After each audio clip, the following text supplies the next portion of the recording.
Assalamualaikum warahmatullahi wabarakatuh. Waalaikumsalam.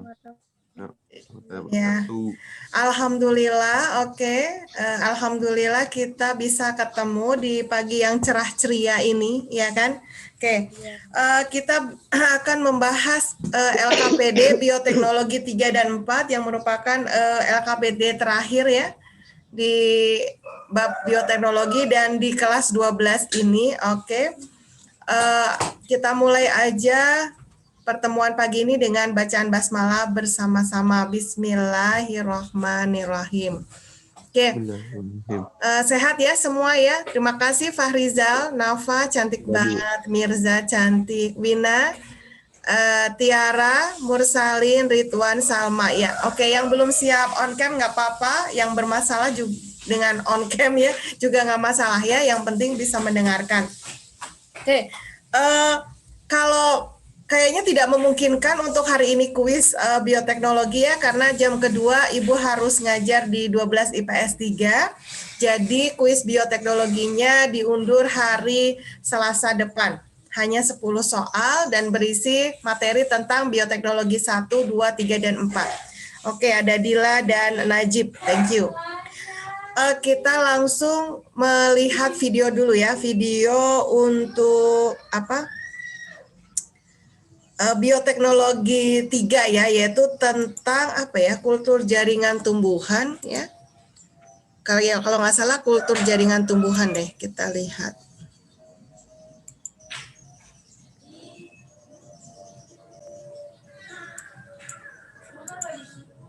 Ya, bentar ya, lagi loading.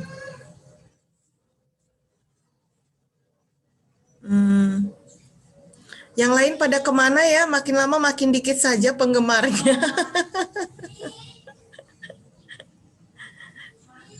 Kemanakah mereka ya? Oke. Bang, jangan sampai merokok, Bang. Non. Oke, kita ke bioteknologi. Ya. Bioteknologi itu teh kalau nggak salah kultur jaringan deh, kultur jaringan. Bentar ya. Teknik DNA kan udah ya, berarti ini nih ya, kultur jaringan sama cloning, oke. Kasih tahu ya kalau nggak ada suaranya. Ya, Bu. Yuk.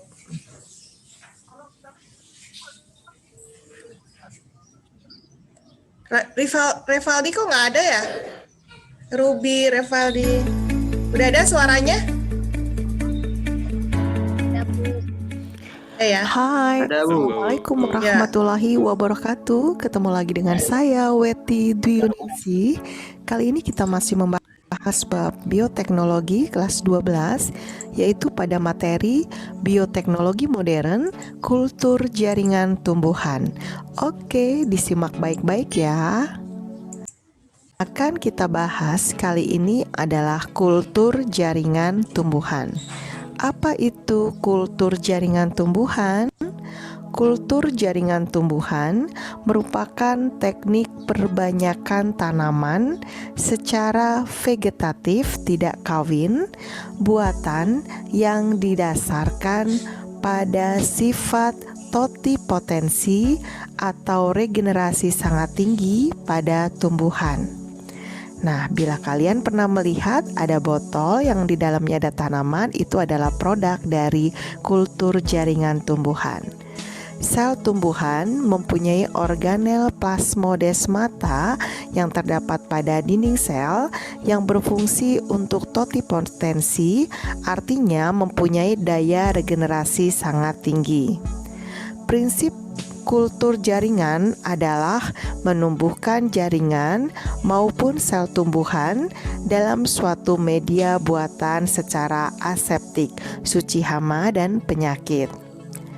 Sifat individu baru yang dihasilkan sama persis dengan sifat induknya.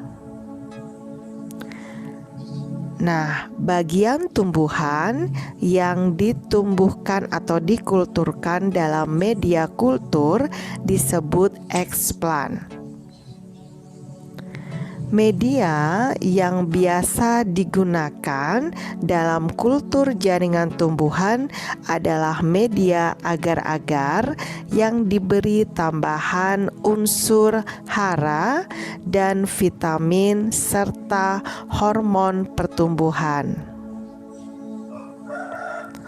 Nah, sekarang kita akan membahas tahap-tahap kultur jaringan pada tumbuhan. Yang pertama adalah sterilisasi eksplan dengan alkohol 70% atau dilalui di atas api. Yang kedua, penanaman eksplan pada media kultur agar yang telah dibuat.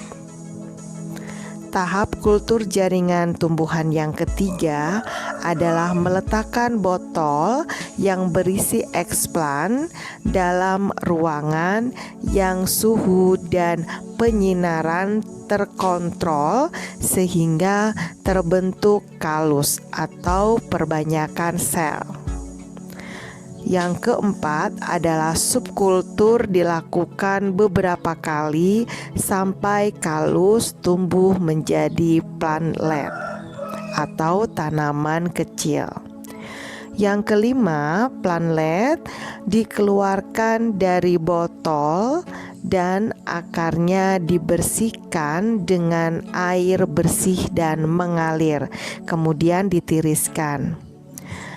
Yang keenam, plantlet ditanam ke dalam ke dalam pot-pot kecil yang diletakkan di tempat yang teduh, tidak langsung terkena sinar matahari. Dan tahap kultur jaringan yang ketujuh adalah apabila plantlet sudah tumbuh kuat, tanaman bisa dipindahkan ke media tanah atau lahan pertanian yang terkena sinar matahari. Nah, ini adalah gambar dari proses kultur jaringan tumbuhan, di mana eksplan adalah bagian dari tubuh tumbuhan, dipotong-potong kemudian disterilkan dengan alkohol 70% atau dilalui di atas api, kemudian ditaruh di media agar-agar yang sudah dicampur dengan hormon tumbuh atau nutrisi tubuh, kemudian akan menjadi kalus atau perbanyakan sel menjadi plantlet dan kemudian dibuka dari botolnya. Nah, sekarang kita akan bicarakan tentang keunggulan-keunggulan teknik kultur jaringan. Keunggulan yang pertama adalah tidak memerlukan lahan luas untuk memproduksi banyak bibit tanaman. Keunggulan teknik kultur jaringan tumbuhan yang kedua adalah menghasilkan bibit tanaman yang sifatnya identik dengan sifat induknya. Keunggulan teknik kultur jaringan yang ketiga adalah menghasilkan bibit tanaman dalam jumlah banyak dan dalam waktu yang singkat. Nah, demikian tadi materi tentang kultur. Oke, kita kedua ya, nonton yang kedua tentang tadi apa sih? Kultur ini cloning ya, cloning dan bayi tabung.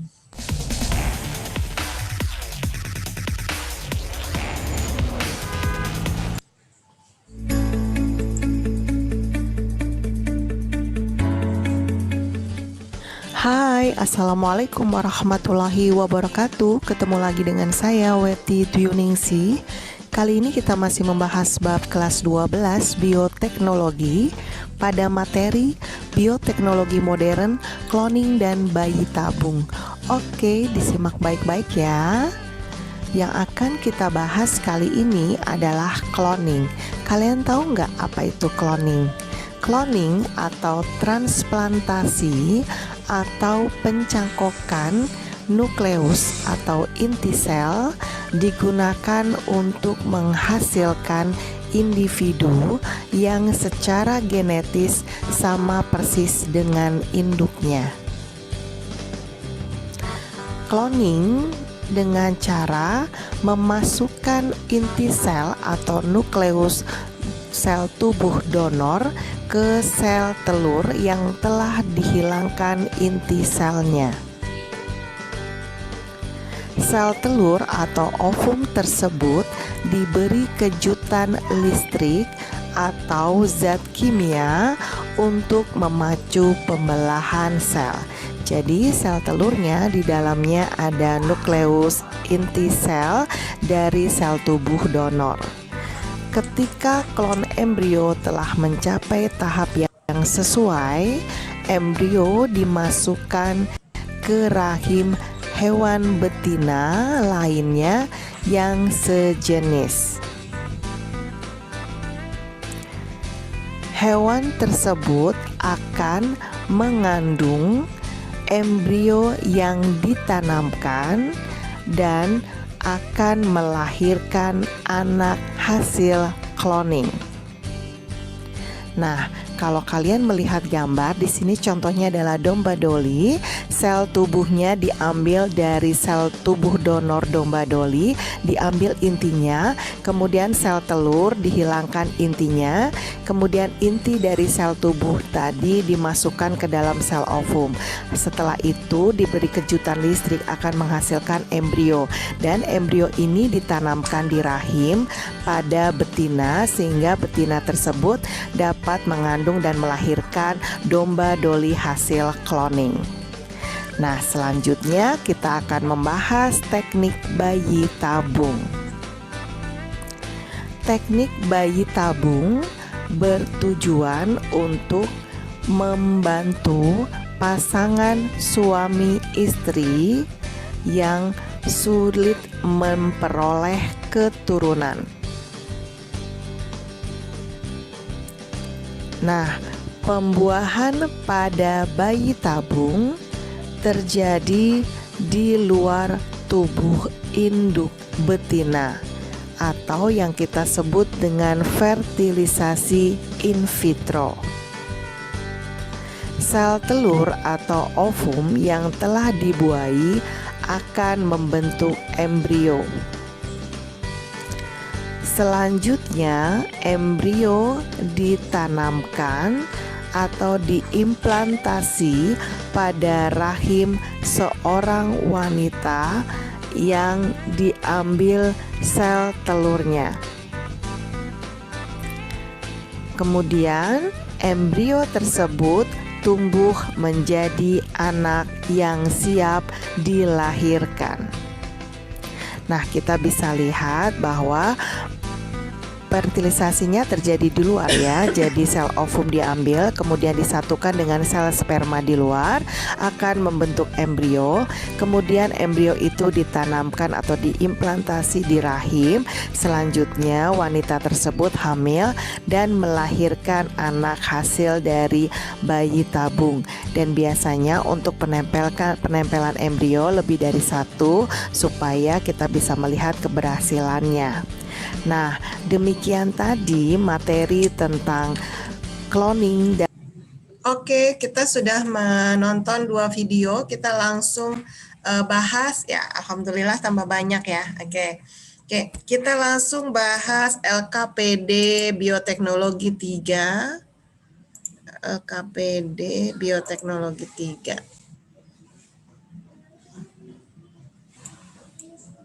Oke, sudah terlihat di layar? Sudah?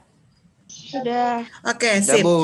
Nah, tadi di video kita membahas 3 bioteknologi modern. Yang pertama adalah kultur jaringan tumbuhan, KJT ya. Terus yang kedua ada cloning dan yang ketiga adalah bayi tabung. Kalian familiar dengan hal ini? Pernah mendengar sebelumnya atau pernah tahu baca-baca berita? Pernah ya, oke. Kalau kultur jaringan tumbuhan itu hanya untuk tumbuhan, nggak bisa buat nggak bisa buat sel hewan ataupun manusia ya, karena memang secara teknik tadi kultur jaringan tumbuhan itu adalah suatu teknik yang untuk mengkulturkan bagian tumbuh-tumbuhan. Nah, bagian tumbuh-tumbuhan yang dikulturkan itu macam-macam, bisa seperti daun ya, mungkin ngambil satu sel tumbuhan juga bisa gitu. Ya. Nah, kemudian si daun ini misalnya kita ambil daun yang bernilai ekonomis tinggi seperti daun tembakau misalnya ya. Daun tembakaunya ini kita potong kecil-kecil, kemudian kita kulturkan di media agar-agar. Agar-agar yang dipakai adalah agar-agar swallow ya, bukan sandal jepit ya. Ya, agar-agar swallow gitu ya. Nah, itu agar-agar yang bukan nutrijel juga, karena kalau nutrijel itu mungkin akarnya nggak bisa seperti agar-agar biasa ya. Jadi kita bikin agar-agar biasa, cuman kita nggak pakai gula. Kalau pakai gula nanti mengundang bakteri dong ya. Kita menggunakan pupuk paketan ya, paket media tanam yang memang sudah paketan dari kultur jaringan tumbuhan. Kemudian si daun yang sudah dipotong-potong tadi secara steril, karena apapun yang kita lakukan itu harus disemprot alkohol 70%, termasuk kita ya, nggak boleh pakai jam tangan, cincin, harus pakai sarung tangan, harus pakai masker, nggak boleh banyak ngomong gitu ya. Nah itu jadi rada ribet gitu ya KJT itu. Nah kemudian kita kulturkan si daun ini, kalau ditaruh di agar-agar itu ternyata setelah 1 minggu itu dia berubah menjadi warna putih atau bening, itu yang kita sebut dengan kalus. Bisa kebayang ya, daun yang warnanya hijau kemudian dia berubah menjadi bening atau putih itu ya, putih kebening-beningan itu namanya kalus. Nah setelah sebulan kemudian, ternyata sekitar sebulan kemudian ternyata kalus itu berubah menjadi satu tanaman utuh. Satu tanaman utuh itu ada akar, batang, dan daun. Jadi namanya plantlet. Bisa kebayang ya, dari daun ternyata beberapa bulan kemudian dia berubah menjadi beberapa tanaman utuh, bayangin. Ya, jadi kenapa hanya dimiliki oleh jaringan tumbuhan? Karena jaringan tumbuhan punya apa? Sel tumbuhan punya apa yang tidak dimiliki oleh sel hewan? Punya apa? Kelas 11 ingat nggak? Punya apa? Organ apa yang tidak dimiliki oleh sel hewan, tetapi dimiliki oleh sel tumbuhan? Bagian luar apa? Dinding? Bukan. Kalau membran, iya, dinding sel. Oke, betul. Dinding sel. Nah, jadi karena dia punya dinding sel, sel hewan kan sama sel manusia nggak punya. Jadi punya dinding sel, maka dia punya plasmodesmata. Nah, itulah yang menyebabkan satu sel tumbuhan dikulturkan di media agar-agar aja, dia bisa menjadi satu tanaman utuh. Alhamdulillah manusia sama hewan nggak bisa. Kalau manusia bisa ngeri banget ya kan. Misalnya ovum ditaruh di agar-agar, besoknya jadi bayi gitu. Ditanam. Iya, nanti bayinya itu dari botol ya, oke? Terus nanti ditanya, kamu anaknya siapa? Anaknya botol gitu. Ya, jadi yang bisa itu hanya sel tumbuhan. Ya, nah itu mah tadi cerita, bisa kalau kurang mengerti bisa searching atau bisa. Batang bisa nggak Bu? Batang bisa, asal jangan yang ini aja, jangan kulit batangnya, dia kan mati ya, sel mati. Jangan kulit batang, pakai akar. Jadi biasanya kita pakai yang tunas, ya, yang muda, sel-selnya yang muda ya, jangan yang tua gitu. Yang tua mah nanti selnya nggak berfungsi, nggak maksimal gitu. Ya, kalau batangnya bisa tapi jangan kulitnya. Oke. Kecuali kalau batangnya tidak berkulit gitu ya, dan dia bentuknya masih muda tunas. Oke. Nah, yang ditanyakan sebenarnya bukan yang saya ceritakan tadi. Yang ditanyakan adalah menurut pendapat kalian apa kelebihan dan kelemahan dari kultur jaringan tumbuhan. Jadi kalau berdasar dari cerita tadi, kelebihannya apa sih? Ada yang bisa? Yuk, Hasbinur. Boleh Hasbinur? Untuk memproduksi. Oke, siapa ya? Wina ya, Wina. Oke, kelebihan KJT apa, Win?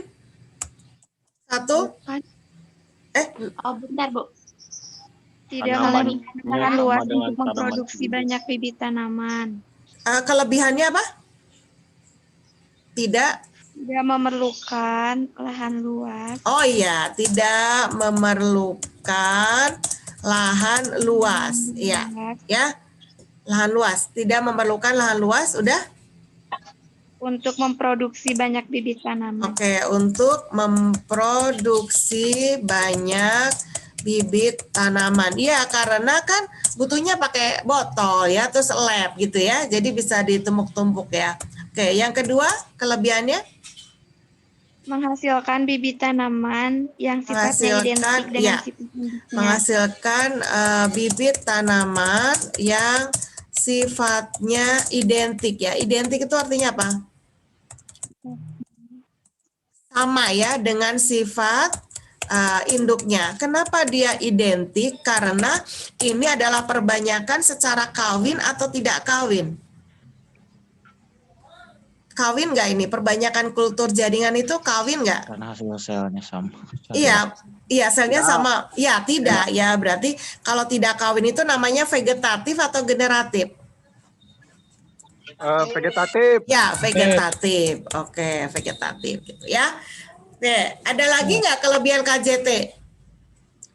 Ada. Menghasilkan bibit tanaman dalam jumlah banyak dan dalam waktu singkat. Ya, menghasilkan. Dapat mengendalikan kualitas yang dihasilkan oleh tanaman. Oke, bisa. Itu menghasilkan bibit tanaman yang dalam jumlah banyak ya. Dalam jumlah banyak dan apa? Dan apa tadi?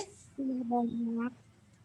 Dan dalam waktu singkat. Oh, dalam waktu dan singkat. dalam waktu singkat. Dalam waktu singkat. Oke.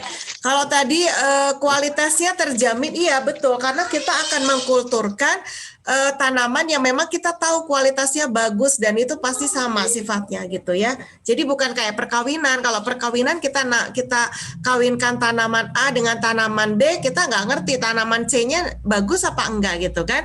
Tapi kalau kultur jaringan tadi yang dikatakan sama Najib ya kalau nggak salah benar, mempertahankan kualitas boleh ya. Atau apa sih bisa ditambahkan mempertahankan kualitas tanaman. Oke, yang diinginkan ya tentunya. Oke, sekarang kalau kelemahan KJT otomatis apa? Karena dia adalah teknik yang sangat steril. Tidak dapat menghasilkan varietas. Ya, berarti kalau steril jadi susah, Bu. Iya, susah ya saat ini dulu tidak dapat menghasilkan varietas. Kenapa? Kalau varietas baru. Kalau varietas baru itu dihasilkan dari perkawinan, ya kan? Ada ya. Ya. Nah, jadi terus apa? Tadi susah karena harus dalam kondisi steril ya, steril. Nah, jadi dilakukan dalam kondisi steril itu harus dilakukan oleh ahli dan apa nih? Udah aja dalam kondisi steril ya. Jadi susah gitu boleh deh tadi kata. Jadi susah gitu. Ya. Oke, yang ketiga biayanya gimana? Akarnya. Biayanya, iya biayanya sangat mahal. Karena lab yang akan kita buat itu alatnya aja. Kenapa? Alkohol? Bukan alkoholnya yang mahal, alatnya. Alkohol mah murah ada. Mahal. Jadi alat yang untuk melakukan tindakan itu namanya kalau di lab itu namanya laminar airflow, itu harganya sekitar ratusan juta, puluhan sampai ratusan juta ya. Untuk karena kotakan yang dipakai itu harus pH dengan suhunya itu harus diatur gitu. Ada lagi nggak kelemahan KJT? Udah ya? Udah? Oke. Hasbinur kurang kuat. Oh iya, hasil tanamannya. Oke. Hasil tanaman akar kurang kuat ya kan, karena dia manja, biasanya dikasih makanan kan dengan agar-agar gitu. Iya, di agar-agar gitu kan. Kemudian setelah dia keluar dia harus adaptasi kan, boleh. Oke. Boleh dibaca kembali oleh Hasbinur semuanya? Ya, beda dengan tanah. Oke, Hasbinur boleh dibaca semuanya? Ya.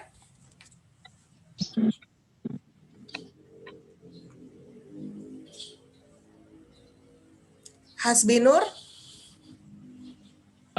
Kelebihan Ya. kultur jaringan. Ya. Baca, Bu. Ya. Ya, baca semuanya.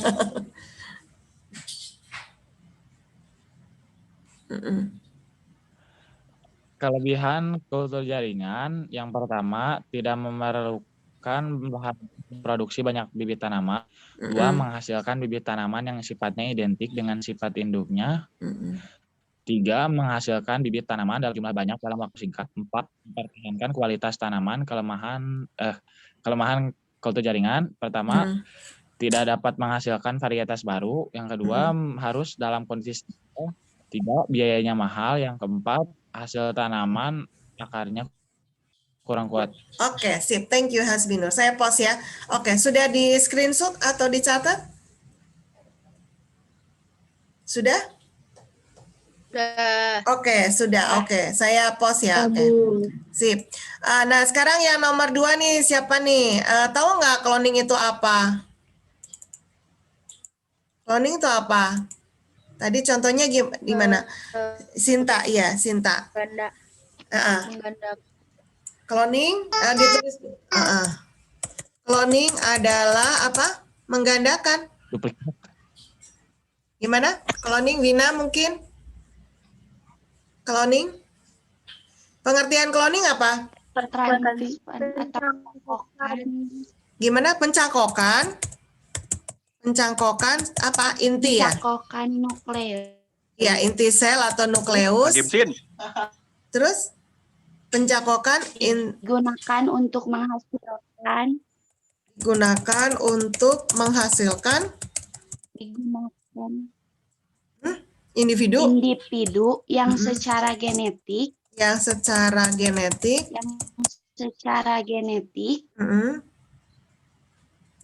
dengan induknya. Oh, sama ya. Dengan cara memasukkan inti sel. Oh, mencangkokkan inti sel digunakan untuk menghasilkan individu yang secara genetik sama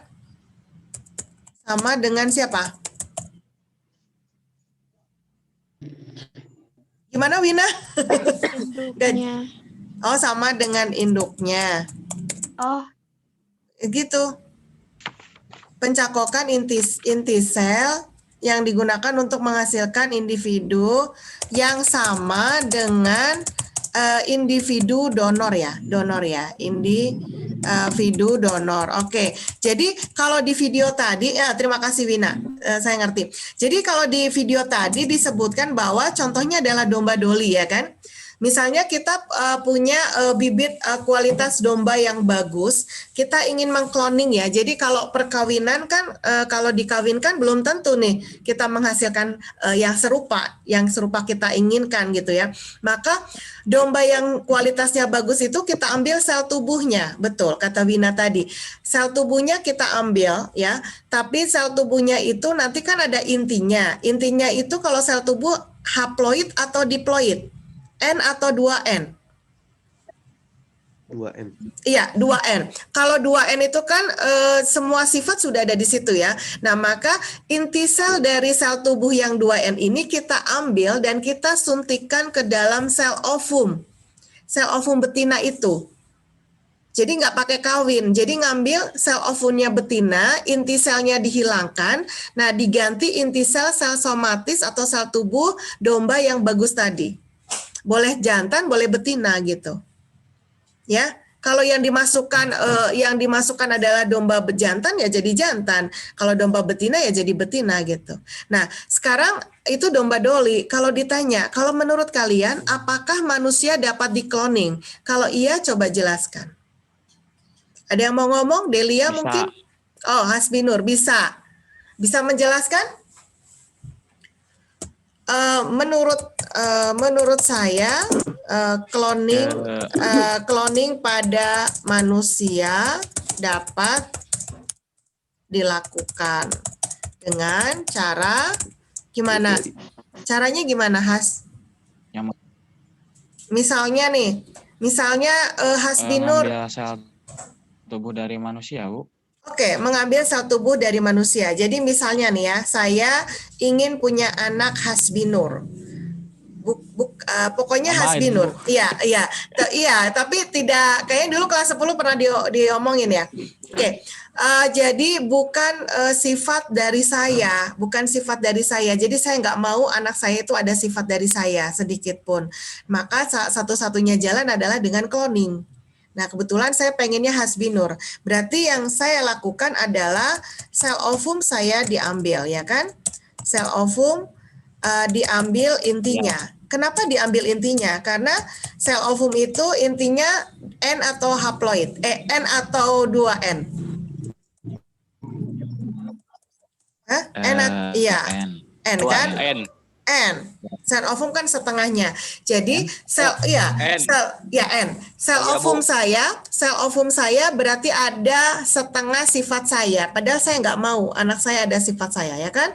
Maka sel ovum diambil intinya.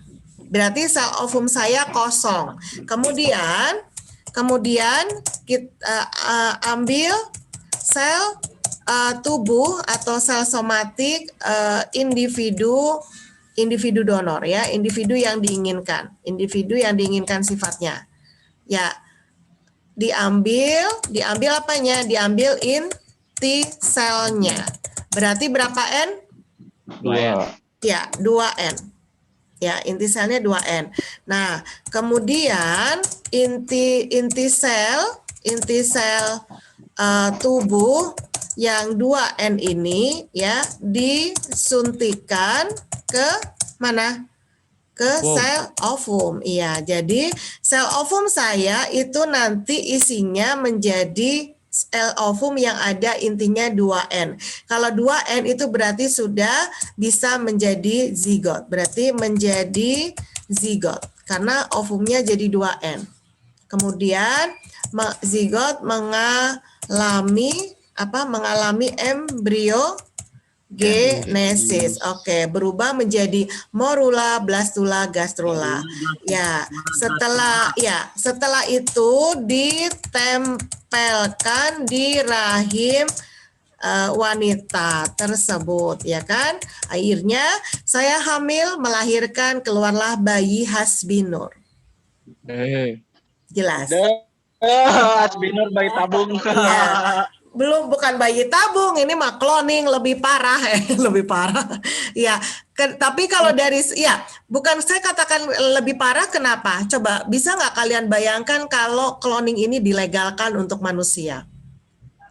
Banyak orang yang sama, Bu. Ya, selain banyak orang yang sama, perkawinan itu sudah tidak ada artinya gitu. Orang itu nggak usah ada perkawinan, ya kan? Iya, dan yang nikah, Bu. Iya, laki-laki nggak dibutuhkan, ya kan? Iya. Iya, ngeri, ya kan? Nah, misalnya nih, misalnya Najib terlalu cinta pada diri sendiri, maka dia akan bikin Najib 1, 2, 3, 4, 5, 6, 7, 8, 9, 10. Jadi stres juga nih. Di mana-mana kok ada Najib gitu ya. Nggak ya, Jib, bercanda. Tapi beda, Bu. Ya? Iya, kalau pengen bikin boleh gitu. Apakah sudah ada? Katanya sih sudah ada, cuman dirahasiakan karena memang sedang diteliti. Iya, sedang diteliti apakah Najib hasil kloningan ini sama persis dengan Najib aslinya. Misalnya Najib aslinya itu berusia 100 tahun. Apakah Najib kloningannya juga sama berusia 100 tahun? Nah, itu sedang diteliti. Jadi itu adalah penelitian. Ya. 17 tahun diganggu, Bu. Kalau 100 tahun. Iya. Naon Bang. Makanya gitu ya. Ya. Sudah di screenshot atau dicatat? Sudah, Bu. Sudah ya. Oke, boleh diungkapkan lagi oleh Fahrizal. Pak Rizal. Izin bertanya. Oh, boleh. Nanya dulu. Ternyata nanya dulu. Ya, apa Hasbinur? Bu, kenapa Bu pada cloning ovumnya harus dicabut dulu, kenapa diambil dulu gitu Bu? Kenapa? Langsung aja gitu Bu disuntikkan. Iya kan? Kan intinya ngaruh. Masa dalam satu sel intinya double kan nggak bisa. Nanti nggak bisa jadi embrio.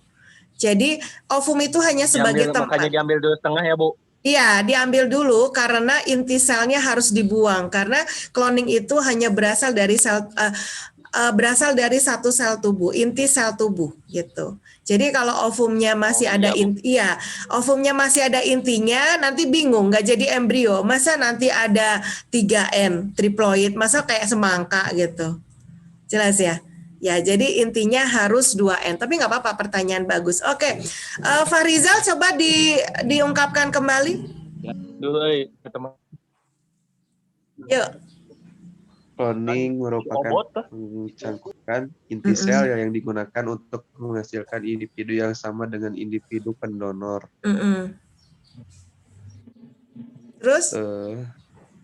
Menurut tadi Hasbi, cloning pada manusia dapat dilakukan dengan cara sel ovum diambil intinya 1N, kemudian ambil sel tubuh individu donor, diambil inti selnya, kemudian inti sel tubuh disuntikan ke sel ovum menjadi zigot, kemudian mengalami embriogenesis. Setelah itu ditempelkan di rahim wanita. Iya, jadi wanita ditambahin ya, wanita itu hamil dan melahirkan ya bayi yang sama persis dengan ya sifat pendonor ya, pendonor inti tadi ya, pendonor. Oke. Nah, ini boleh ditambahkan saya post ya. Oke. Nah, ya. Nah, jadi bisa dilihat di sini kalau bedanya dengan bayi tabung ya. Bayi tabung itu adalah jadi kalau bayi tabung itu ovum dengan sperma itu disatukan di luar tubuh manusia. Jelas ya. Jadi pada suatu tabung. Ya, dalam suatu tabung. Nah, tabung itu kondisinya harus sama dengan pertemuan sperma dan ovum, yaitu di mana? Di sistem reproduksi. Bukan di rahim, di saluran telur atau tuba falopii. Iya, falopi. Tuba falopi, nggak apa-apa salah ya. Oke, jadi ya tuba falopi. Jadi disatukan oleh manusia ovum sama spermanya, setelah menjadi zigot, mengalami embriogenesis, maka langsung ditempelkan di rahim wanita tersebut. Ya, jadi kalau lagi. Ya, disuntikan lagi, ditempelkan ke rahim wanita tersebut, gitu ya. Terus nanti nanya, ibu nempelinya gimana? Bukan dioperasi ya, nempelinya lewat vagina ya. Jadi ada alat langsung masuk ke atas, langsung menempelkan ke rahim. Jadi kalau ditanya, Bu sakit luar binasa, cenah. Kalau yang sudah mengalami ceritanya itu luar biasa ya. Oke, sakitnya itu pengorbanan seorang ibu ya untuk mempunyai keturunan ya. Oke, nah akhirnya terus kalau ada cerita Bu bagaimana dengan istilah pinjam rahim ya. Kalau pinjam rahim sih kesepakatan, tapi biasanya itu dari rahim wanita tersebut karena bayi tabung itu dilakukan karena memang susah untuk mempunyai keturunan atau susah untuk wanita tersebut hamil. Jadi fertilisasi atau penyatuannya dilakukan di luar tubuhnya. Oke ya, jelas ya, tapi tidak ada pertanyaan. Nah, jangan lupa refleksinya kita langsung ya karena setengah jam lagi. Ya, jangan sperma tetangga sembarangan ya kan? Ya, nanti anaknya tetangga dong. Wah, itu mah dia abang tuh. Aduh, abang ya. anak tetangga, Bu. Udah. Oke, kita ke yang dua ya. Abang masuk itu. Ya, kita ke kedua itu tentang apa sih? Hibridoma, Kela. Ya. Hibridoma. Ayo minum susu dulu.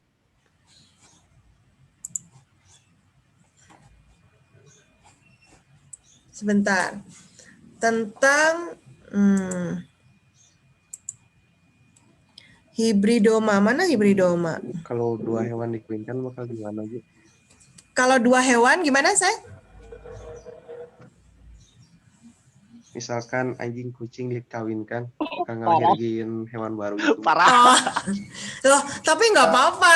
Tapi kan syarat untuk syarat untuk penyatuannya itu kan harus satu spesies, Ya, cuman nggak apa-apa kalau misalnya cloning penasaran dicoba aja gitu, karena memang anjing sama kucing itu satu family. Bang, aduh. Satu family. Cobaan bang, cobaan. Bagus itu punya imajinasi kayak gitu, berarti calon saintis itu, calon ilmuwan gitu kan, bener nggak? Ya kan, calon ilmuwan nggak apa-apa, karena itu tapi kan Bu itu merusak gen Bu.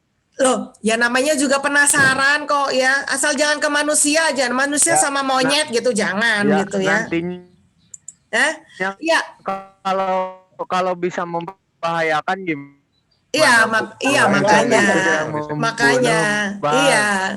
Makanya klon. Ya nanti diteliti lagi gitu. Perkiraan ibu sih nggak bisa, ya. Oke ya, kita tonton hibridoma dulu ya. Hai, Assalamualaikum warahmatullahi wabarakatuh. Ketemu lagi dengan saya Weti Dwiningsih. Kali ini kita masih membahas bab kelas 12 bioteknologi, yaitu pada materi bioteknologi modern, hibridoma, dan teknik plasmid. Oke, disimak baik-baik ya. Yang akan kita bahas pertama adalah fusi protoplasma. Fusi protoplasma disebut juga teknologi hibridoma. Hibrid artinya penyatuan, doma itu adalah sel somatik atau sel tubuh. Jadi penyatuan dua sel tubuh. Teknik hibridoma adalah teknik penggabungan dua sel yang berasal dari jaringan berbeda sehingga menghasilkan sel hibrid yang memiliki sifat kedua sel tersebut. Nah, bisa dilihat di gambar ya. Di sini nanti kita akan bahas dengan jelas. Fusi protoplasma pada sel hewan atau manusia dimanfaatkan untuk menghasilkan hibridoma atau sel hibrid, penyatuan dua sel tubuh. Fusi atau penggabungan antara sel pembentuk antibodi sel limfosit B dengan sel meloma sel kanker. Sel hibridoma yang dihasilkan dapat membelah secara tidak terbatas seperti sel kanker, tetapi juga menghasilkan sel antibodi seperti limfosit B. Hasilnya adalah antibodi monoklonal, artinya khusus spesifik untuk satu jenis penyakit.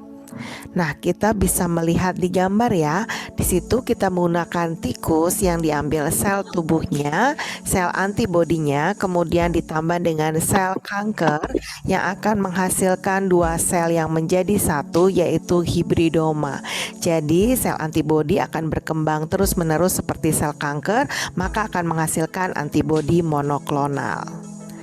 Nah, sekarang kita akan bahas teknologi plasmid.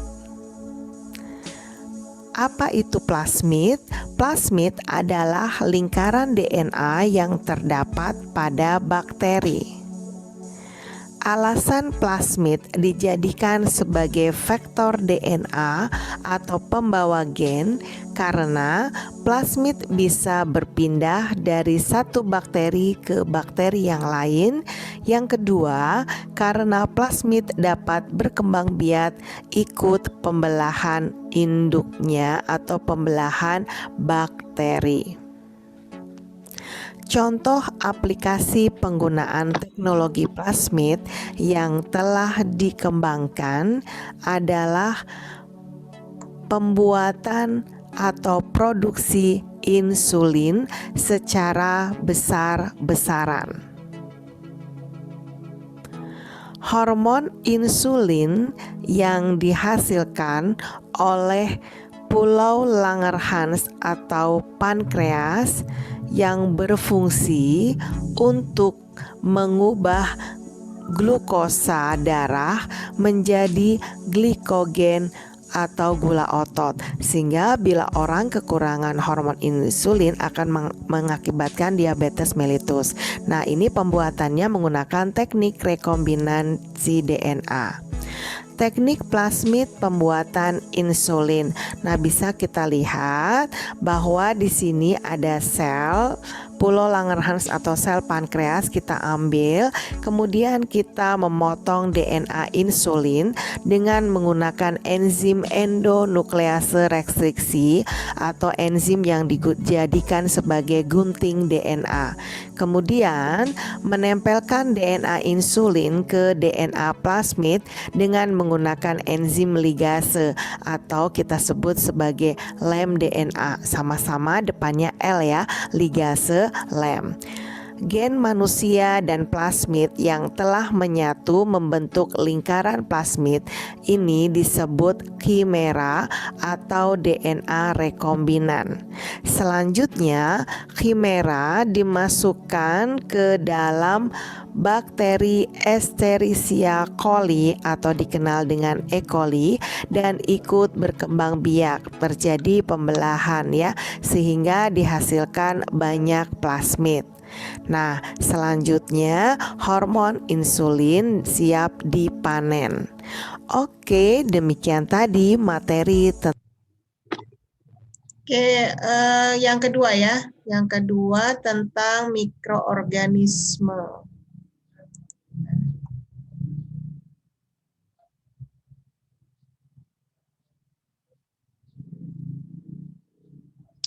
Bentar ya, sinyalnya di sini, sinyalnya rada-rada nih.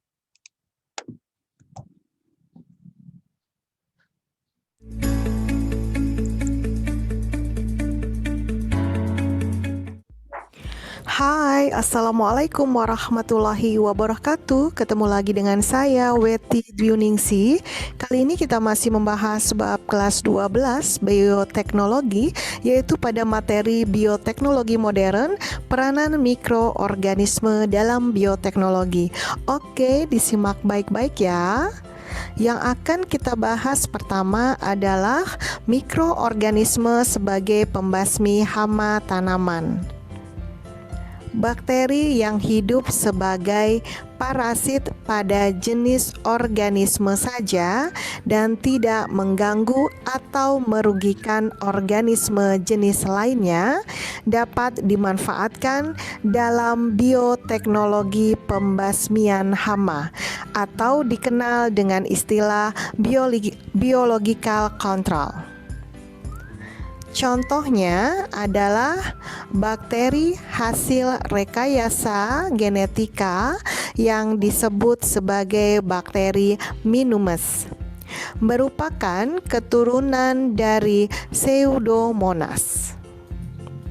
Bakteri ini dapat melawan pembentukan es selama musim dingin.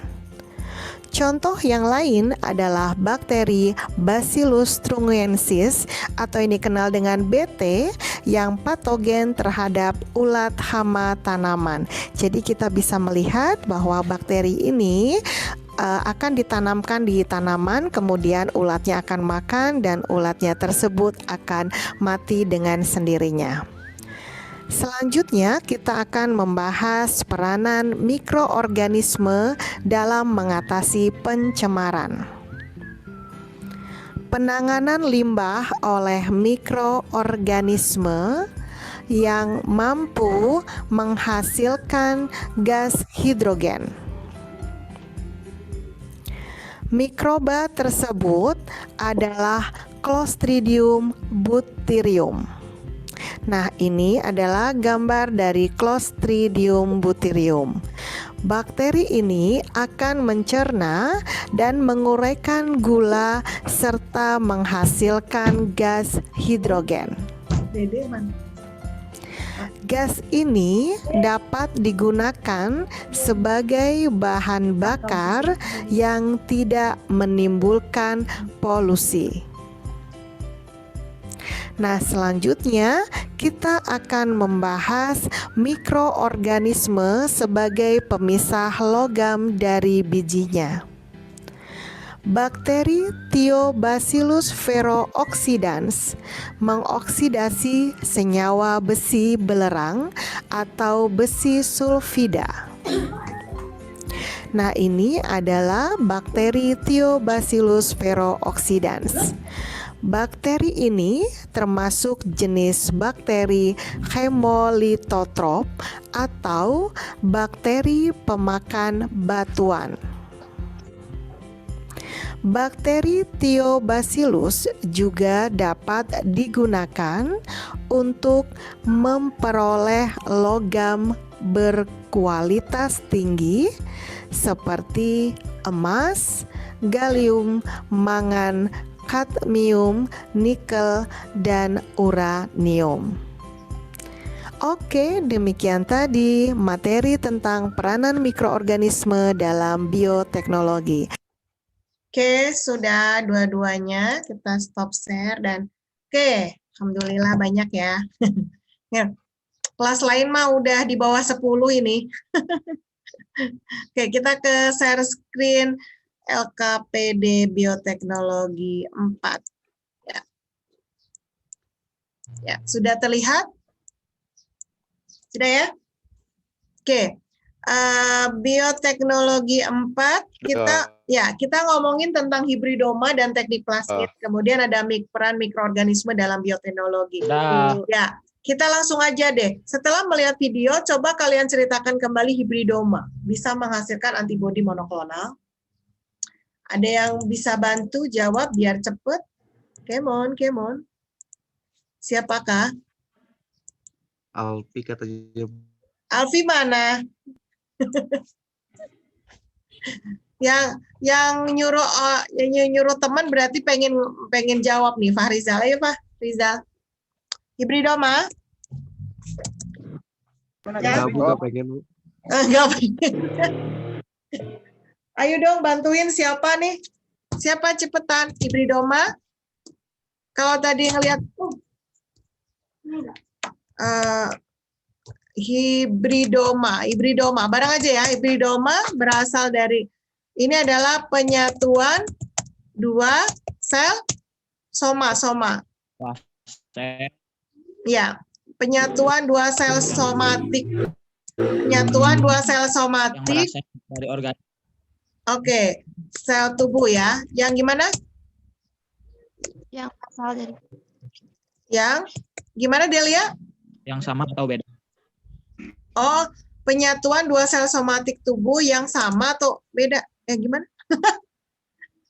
Yang satunya gini aja, yang disingkat dari penyatuan dua sel somatik atau tubuh, yang satunya sel antibodi ya. Sel antibodi ya. Dan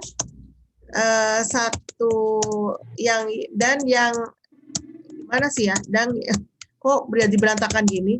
Dan yang lainnya adalah sel kanker, gitu ya. Jadi intinya gini nih, kita mau bikin antibodi monoklonal. Mono itu artinya berapa sih? Mono itu artinya berapa? Satu. Oke. Ya, jadi kita mau bikin antibodi untuk satu jenis penyakit. Nah, caranya kan kalau mau bikin antibodi ya, diperbanyak gitu ya. Jadi kita ambil antibodinya dulu. Sel tubuhnya yang satu adalah sel antibodi ya. Jadi sel antibodi ya kan. Ini sel kanker. Sel antibodi ya kan ditambah dengan ini sel antibodinya sel tubuh ya. Sel tubuh yang berupa sel antibodi ditambah dengan sel kanker. Ya. Nah, nanti ini akan menyebabkan bahwa sel antibodi ini diperkirakan akan seperti sifatnya sel kanker. Sel kanker itu sifatnya gimana sih? Apa? Membelah? Jahat. Ya. Kalau jahatnya sih ya, membelah terus menerus ya. Jadi sel antibodi ini ya akan bersifat seperti sel kanker, yaitu apa? Yaitu membelah terus menerus. Maka nanti sel antibodinya kan jadi tambah banyak ya. antibody, jadi antibodinya tak jadi tambah banyak ya. Nah itu, nah akan menghasilkan apa? Produk apa? Antibody monoklonal gitu. Jadi setelah banyak maka kita panen gitu loh ceritanya tuh. Jelas ya? Oke. Boleh dibaca oleh Naomi? Boleh. Ya. Hibridoma, penyatuan dua sel somatik tubuh, yang satunya sel antibodi dan sel kanker. Jika sel antibodi ditambah dengan kanker, nanti sel antibodinya akan bersifat seperti sel kanker, yaitu membelah terus-menerus. Yap. Produk antibodi monoklonal. Ya, oke. Jadi ditambahin antibodi yang spesifik untuk satu jenis penyakit, ya. Oke. Jadi bukan antibodi multiklonal. Jadi bukan antibodi yang buat semuanya, tapi ini untuk satu jenis penyakit. Ya. Jelas ya? Oke, udah ditulisnya? Sudah ditulis screenshot? Sudah? Sudah. Oke, sudah saya post. Oke. Nah, sekarang nomor 2. Nomor 2 sebenarnya kemarin juga sempat kita singgung-singgung ya waktu kita ngomongin DNA rekombinan ya. Oke. Penderita diabetes mellitus sangat membutuhkan insulin sehingga dibuatlah suntikan insulin. Cara membuat insulin adalah dengan cara teknik plasmid atau DNA rekombinan yang kemarin sudah kita bahas juga. Bagaimana proses teknik plasmid sehingga bisa menghasilkan banyak insulin? Gimana? Menggunakan memotong DNA insulin. Oke, memotong DNA insulin pada orang sehat ya tentunya ya dengan menggunakan apa? Enzim endonuklease restriksi. Oke. Kemudian terus memotong terus menempelkan DNA insulin dengan DNA plasmid. Enzim ligase pada DNA plasmid. Sedangkan plasmid itu sendiri adalah lingkaran DNA pada bakteri ya, kita sebut mungkin bakterinya E. coli ya, kemarin ya kita bahas ya. Oke, berarti kemudian apa? Bakteri membelah diri ya kan? Maka plasmid ikut membelah, menjadikan apa? DNA insulin banyak ya kan? Banyak ya. Kemudian siap dipanen. Oke. Jadi kita dapat insulin banyak karena proses dari perkembangbiakan bakteri yang super cepat itu. Ya, oke. Bisa dibacakan kembali oleh Siti Nur Hikmah? Ya, Bun. Ya, sip. Nomor 2. Memotong DNA insulin dengan menggunakan enzim endonuklease restriksi, menempelkan DNA insulin dengan enzim ligase pada DNA plasmid atau lingkaran DNA pada bakteri E. coli. Kemudian bakteri membelah diri, maka plasmid ikut membelah menjadikan DNA insulin banyak. Kemudian siap dipanen. Yes, bukan sipa ya, siap. Siap dipanen ya kan. Oke, siap dipanen. Oke, thank you Siti ya. Sama tadi udah dibantu sama Sinta, Naomi. Oke, saya post ya. Sudah screenshotnya sudah? Sudah? Oke, sudah ya. Oke, sudah. Berarti kita ke nomor 3. Oke, siapa nih yang bisa? Kita ngomongin yang kemarin juga ya. Ada transgenik juga kan? Oke, ini coba kalian ceritakan ulang bagaimana proses bakteri BT ya, Bacillus thuringiensis, thuringiensis bisa membuat ulat mati. Nah, coba siapa yang mau cerita? Yuk. Gimana? Gimana nih? Dari gambar aja nggak apa-apa. Ya, saya dikeluarkan. Saya dikeluarkan gitu ya. Oke, sebentar satu lagi Karena ya. dia makan bakteri itu, Bu. Iya, ya nggak terima dia, nggak terima benar asli. Oke, satu lagi ya padahal. Oke, bakteri BT ditanamkan pada ini ada tanaman apa? Jagung, ya kan? Kemudian ulat mencoba untuk memakan apa? Tanaman jagung lalu mati, ya kan? Teknik apa? Teknik penempelannya menggunakan apa? BT dengan cara apa? Transgenik ya. Transgenik. Ya, jadi kayak gini aja. Jadi cuman menceritakan gambar kok ini intinya. Ya kan kelihatan nih. Dia makan nih pakai garpu sama sendok ya. Ulatnya makan pakai garpu pakai sendok ya. Ya, jadi bakteri BT, bakteri thuringiensis ditanamkan pada tanaman jagung, kemudian ulat mencoba untuk memakan tanaman jagung, lalu mati. Teknik penempelan BT dengan cara transgenik. Oke, selesai ya. Saya harus pindah kelas soalnya. Sudah di screenshot sudah? Udah. Oke, sudah kita ya, step. Ya, thank you, alhamdulillah banyak banget nih 19 menurut saya banyak ya. Menurut saya banyak karena dari kemarin saya dapatnya sudah kurang dari 10 ya, sedih banget. Sekelas ada yang 6, 8 gitu ya. Ya, tapi kalau disatuin nggak mau. Oke, thank you Najib, Wina, Tiara, Hasbinur, Siti Nur Hikmah, Naomi. Jangan lupa semuanya absensi ke Naomi ya. Kemudian Sinta, Rifda, thank you. Fahrizal, Ridwan, Alfi, Nafa, Febi, Delia, Dila, Atika, Mirza, Salma. Oke, thank you yang masih setia dengan saya. Oke, ya.